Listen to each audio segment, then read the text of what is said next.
we have almost finished our first destination which is गणगापुर। अब वापस निकल रहे हैं अक्कलकोट के लिए और नाइट स्टे हम करेंगे अक्कलकोट में और आगे हम आपको अक्कलकोट से मिलेंगे।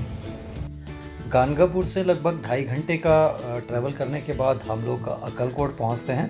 अक्कलकोट के बारे में बात करें तो ये महाराष्ट्र के शोलापुर डिस्ट्रिक्ट के में एक टाउन है जो कि लगभग शोलापुर से 38 किलोमीटर्स दूर है। This town is a home to Shri Swami Samarth, जो कि एक 19th सेंचुरी के सेंट थे, जिन्हें कि भगवान दत्तात्रेय का रीइंकार्नेशन माना जाता है। हम लोग यहाँ लगभग शाम के 7:30 बजे के करीब पहुँचे थे। काफ़ी अंधेरा हो चुका था। मेन मंदिर जिसे वटवृक्ष मंदिर कहा जाता है उसके सामने ही एक कैंपस है जो कि फाउंडेशन जो मैनेजमेंट है वही ओन करता है और रन करता है। वहाँ पे आपको सारी ज़रूरत की चीज़ें इंक्लूडिंग पार्किंग से लेकर रहना खाना पीना सब आपको वहीं पे मिल जाएगा। गाड़ी पार्क करने के बाद हम लोग मेन मंदिर के दर्शन के लिए निकले। अक्कलकोट की मेन पहचान स्वामी समर्थ का मंदिर ही है, जिन्हें कि उनके भक्तों द्वारा ये माना जाता है कि वो दत्तात्रेय के अवतार थे और वही यहाँ का मेन टूरिस्ट अट्रैक्शन है। आप मंदिर जाने के लिए एक गली में से गुजरते हैं जिसके आसपास आपको पूजा से संबंधित सारी सामग्री मिल जाती है, फूल हार प्रसाद। मंदिर की एंट्री के जस्ट बाहर ही आपको एक जूते रखने की जगह स्टैक मिल जाएगा, जहाँ पे आप अपने जूते रखने के बाद मेन मंदिर के दर्शन के लिए आते हैं।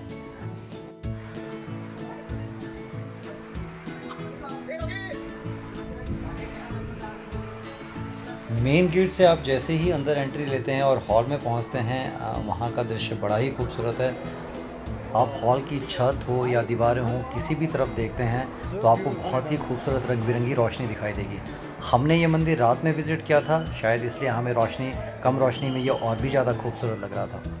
मंदिर के बहुत ही सिंपल बट खूबसूरत आर्किटेक्चर को सराहने के बाद हम लोग मेन मंदिर में स्वामी जी के दर्शन करने के लिए गए। हमने दर्शन करके और एक परिक्रमा करने के बाद आप बाहर निकलते हो और वटवृक्ष के दर्शन करते हो जहाँ पे स्वामी जी ने तपस्या की थी और जिसके नीचे वो बैठा करते थे। वहाँ पे एक स्वामी जी का रुद्राक्ष द्वारा बनाया गया एक बहुत ही खूबसूरत पोर्ट्रेट है, जो खूबसूरत उनकी मूर्ति उकेरता है। मंदिर में दर्शन करने के बाद हम लोग उन्हीं गलियों से बाहर निकलते हैं जहाँ पूजा का सामान मिलता है और ये करने के बाद हम लोग अपोजिट साइड में जो मेन कैंपस है उसमें एंटर करते हैं। कैंपस में बहुत सारे खूबसूरत चीज़ें हैं जो आप देख सकते हैं। यहीं कैंपस में ऑर्गेनाइजेशन द्वारा चलाई गई एक फ्री भोजनालय भी है जहाँ पे बहुत ही शुद्ध शाकाहारी और टेस्टी खाना मिलता है। कैंपस में और भी मंदिर हैं जहाँ आप जा सकते हैं, जैसे गणपति टेम्पल, तुलजा भवानी टेम्पल। यहाँ काफ़ी सारे यात्री निवास भी हैं जहाँ आपको काफ़ी इकोनॉमिक दर पे कमरे मिल जाते हैं। यहाँ एक छोटा सा एग्जीबिशन है जहाँ स्वामी जी द्वारा अपने जीवन में किए गए चमत्कारों की एक एग्जीबिशन है, विच इज़ ओपन। आप वहाँ पे भी जाके देख सकते हैं। अदर अट्रैक्शन अगर बच्चों के हिसाब से देखा जाए तो ये एक पार्क है जिसमें एक मिनिमल टिकट 5 या 10 रुपये का लगता है। आप वो उस पर भी जा सकते हैं, उसकी एक टाइमिंग्स हैं। पार्क में आपको फाउंटेन और काफ़ी सारे जानवरों के पुतले और वो सब देखने को मिल जाएंगे। लगभग 2.5 घंटे वहाँ दर्शन और बाकी सब चीज़ों को एंजॉय करने के लिए हम लोगों ने कैंपस में स्पेंड किया। उसके बाद हम लोगों ने ठहरने के लिए विश्वा फाउंडेशन के कैंपस में कम रूम बुक किया था। विश्वा फाउंडेशन वहाँ से लगभग 20 से 25 मिनट की दूरी पर है और ये काफ़ी खूबसूरत कैंपस है। Hi, good morning guys. So Akkalkot में we stayed in this property which is Vishwa foundations property and the property itself is very nice.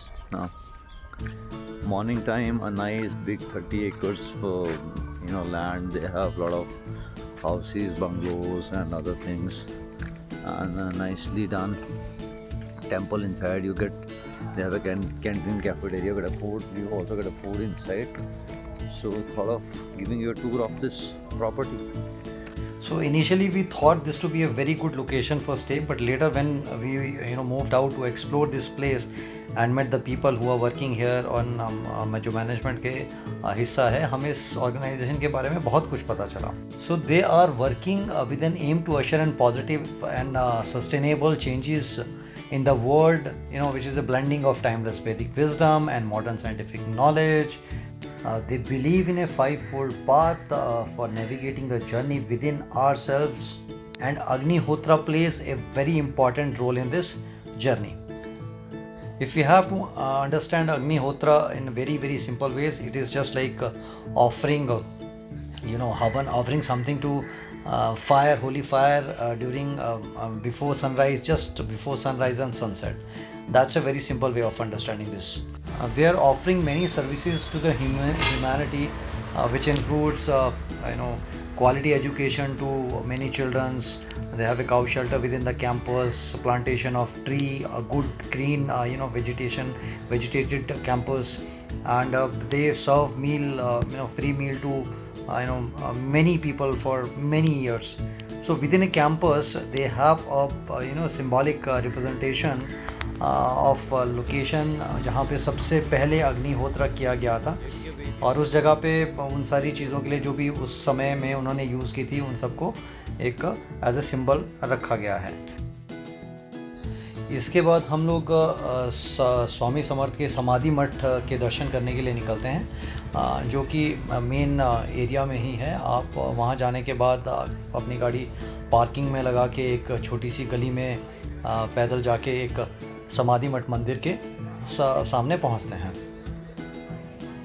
ये बेसिकली स्वामी जी के परम भक्त चोलापा महाराज का एक वाड़ा है, जहाँ पे जब स्वामी समर्थ अक्कलकोट आए थे तो वो उनके घर रुके थे।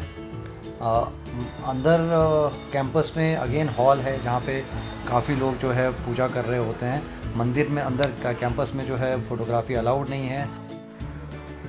सो अक्कलकोट में हम स्वामी समर्थ के मेन मंदिर, वटवृक्ष वाले मंदिर और समाधि मंदिर में दर्शन करने के बाद, और वहाँ की बाकी भी जो पॉइंट ऑफ इंटरेस्ट है उन सबको देखने के बाद अपने अगले डेस्टिनेशन के लिए निकलते हैं, जो कि है तुलजा भवानी मंदिर। सो अब आपको हम तुलजा भवानी मंदिर से मिलेंगे।